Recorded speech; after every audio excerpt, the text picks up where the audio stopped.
Navi Mumbai network. Mission 2024 को लेकर Bharatiya Janata party ने महाराष्ट्र में अभी से अपनी सियासी गणित को साधना शुरू कर दिया है। हाल ही में इसी मिशन 2024 के तहत केंद्रीय मंत्री सांसद प्रकाश जावड़ेकर को भारतीय जनता पार्टी ने मावल लोकसभा मतदार संघ की महत्वपूर्ण जवाबदारी दी है, जिसके तहत उन्होंने मावल मतदार संघ का दौरा कर बूथ स्तर पर कार्यकर्ताओं के कार्यों की समीक्षा की और विश्वास जताया कि आगामी लोकसभा चुनाव में भारतीय जनता पार्टी राज्य की सभी सीटों पर कब्जा करेगी। पनवेल में भारतीय जनता पार्टी के मध्यवर्ती कार्यालय में आयोजित एक पत्रकार परिषद में प्रशांत जावड़ेकर ने महाविकास आघाड़ी सरकार को निशाने पर लेते हुए जमकर टीकास्त्र छोड़ा, जहां इस दौरान उनके साथ पनवेल भाजपा के विधायक प्रशांत ठाकुर भी मौजूद रहे।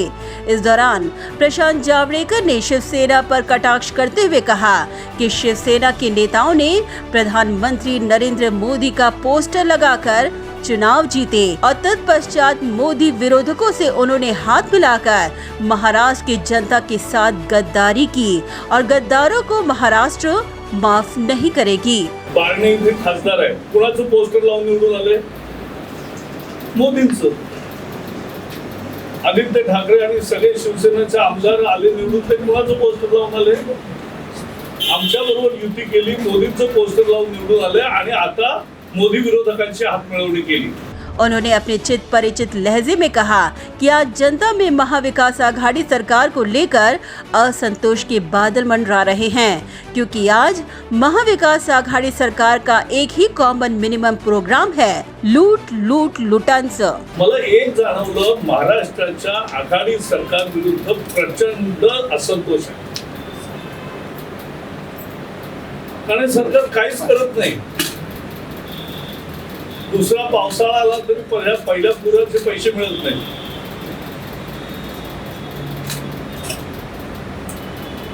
यांचं एकच कॉमन मिनिमम प्रोग्राम आहे, लूट लूट लुटायचं, जितकं हाणता येईल तेवढं हाणायचं। करप्शनची सगळी रेकॉर्ड देशातली या आघाडी सरकारने मोडून काढली आणि दुसरं त्यांचा कॉमन प्रोग्राम आहे की स्वतःच्या केसेस मध्ये वाचवणं, हा कार्यक्रम, आणि हे अनैतिक सरकार आहे। उन्होंने महाराष्ट्र के राजकारण की गहरी निंदा करते हुए कटाक्ष किया कि आज महाराष्ट्र का राजकारण इतने निचले स्तर पर पहुंच चुका है कि ऐसे में भाजपा ने प्रण और निश्चय लिया है कि महाराष्ट्र में पुनः सुशासन लाया जाएगा। राजकीय दृष्ट्या महाराष्ट्राचं राजकारण इतक्या खालच्या पातळीवर कधी गेलं नव्हतं,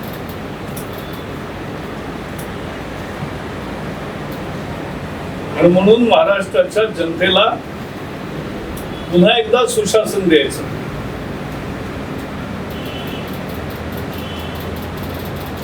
हा आमचा प्रण आहे, हा आमचा निश्चय आहे आणि आम्ही ते करून दाखवणार। लोकांना people deserve much better, Maharashtra people deserve much better what they are experiencing now. Prakash Javadekar ने यूपीए सरकार के राज में 70,000 करोड़ किसानों की कर्ज माफी करने की तुलना मोदी सरकार द्वारा 10 सालों में 7 लाख करोड़ रुपए के किसानों के कर्ज माफ करने के ऐतिहासिक फैसले को लेकर कहा कि इसीलिए आज देश का पूर्ण समर्थन मोदी सरकार को है। 2009 साली यूपीएचं सगळ्यात मोठं काम काय? शेतकऱ्यांची कर्जमाफी। ती कर्जमाफी 70,000 कोटीची होती, प्रत्यक्ष 50,000 कोटी लागले आणि ते पैसे बँकांना मिळाले, शेतकऱ्याला काय नाही मिळाले। आणि आम्ही शेतकऱ्यांच्या हातामध्ये 7 लाख कोटी 10 वर्ष एकूण टोटल 7 लाख कोटी रुपये देणार होतो। त्याची अंमलबजावणी झाल्या, 11 हप्ते झाले, आणि म्हणून देशभर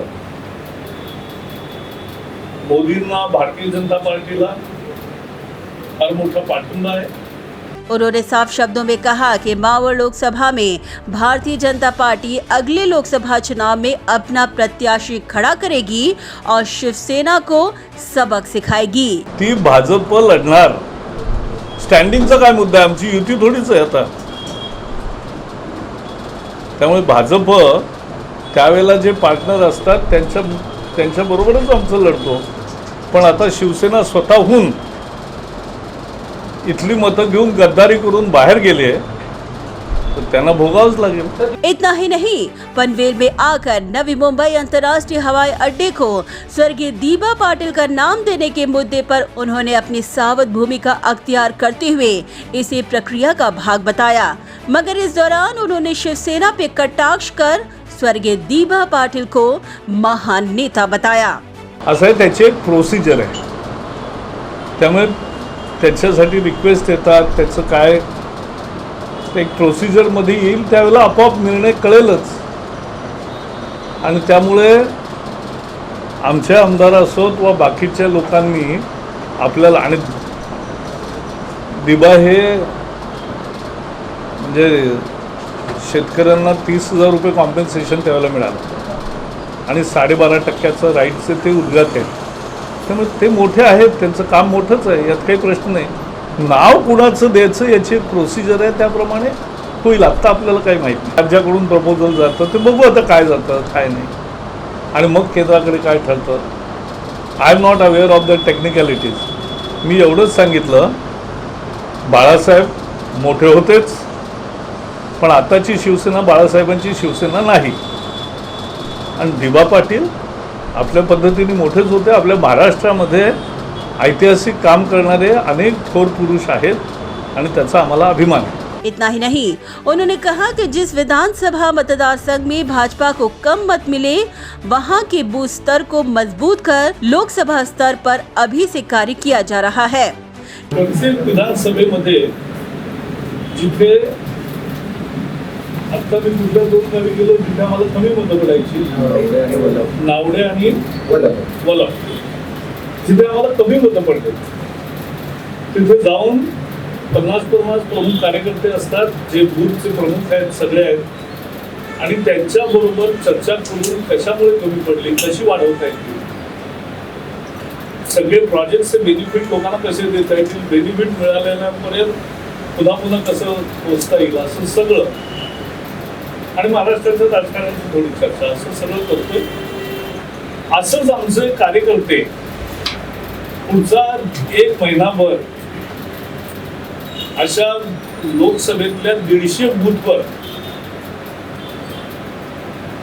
जाणार, तिथली योजना करणार. असं आहे, भाजप हा प्लॅनिंग करून चालणारा आणि मेहनत करून जिंकणार. कुल बूथ जीता तो देश जीता, यही हमारा मानना है. और चुनाव क्यों जीतना है?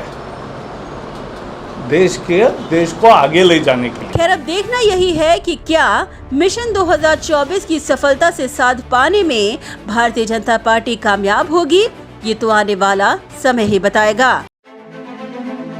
Bureau report, Naveen network. Do you aspire to upgrade your living?